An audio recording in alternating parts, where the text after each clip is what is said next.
Wilderness is not a luxury but a necessity of the human spirit and as vital to our lives as water and good bread. A civilization which destroys what little remains of the wild, spare, the original, is cutting itself off from the origins and betraying the principle of civilization itself. This is a quote from one of my favorite books, Desert Solitaire by Edward Abbey. This book inspired me to think about my connection with the earth and my special places that bring me closer to God. In this book, Edward Abbey shares his experiences as a park ranger in Arches National Park in Moab.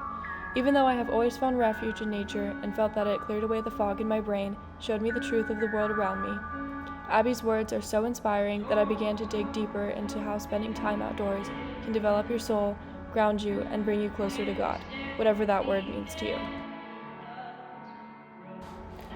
Another Edward Abbey quote I really resonate with is, "Men come and go, cities rise and fall. While civilizations appear and disappear, the earth remains.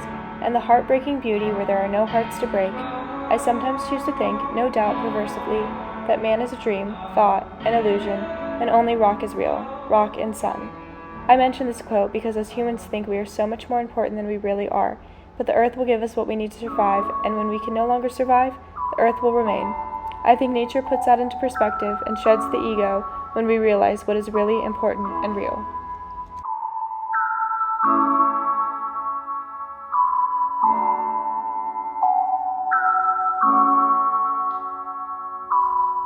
Personally, I used to struggle with the term God and was very uncomfortable with it. Everything I have to say is for those who might also struggle with the idea of God or simply want to become closer to the source of creation through nature. I considered myself an atheist and rejected the idea of religion that is popular in the West. It wasn't until I found people like Edward Abbey that believe in a God, but a God that is all-consuming, a God that lives within every rock, plant, animal, and vessel within us, that I realized that God is simply the universe and the world around us.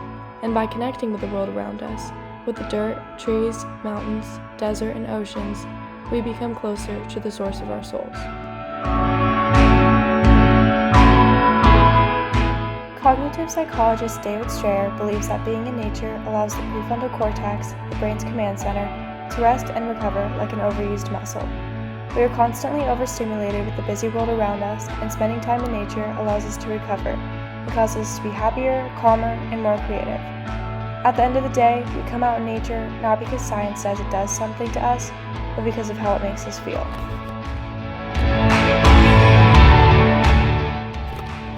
Obviously, there are a ton of health benefits to being outside, like getting exercise, lower stress, lower blood pressure, and it can boost your immune system. But it also has many benefits for the mind and soul. I think it shows us how insignificant we are in the best way possible, and how everything is connected. In a world where we are so afraid to feel our feelings, and we are so disconnected from each other in the real world, the one with rocks and sun, we lose sight of what really matters. There are a million things to be anxious about, like jobs and school and money, and what happens after we die.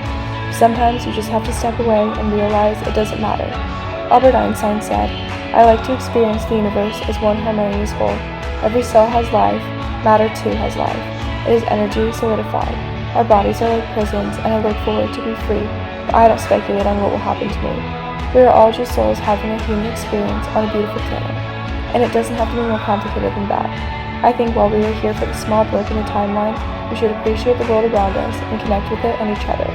Einstein also said, "I believe that we don't need to worry about what happens after this life, as long as we do our duty here, to love and serve." I believe that nature causes us to feel things like love and connection and appreciate all which we lack in the modern world.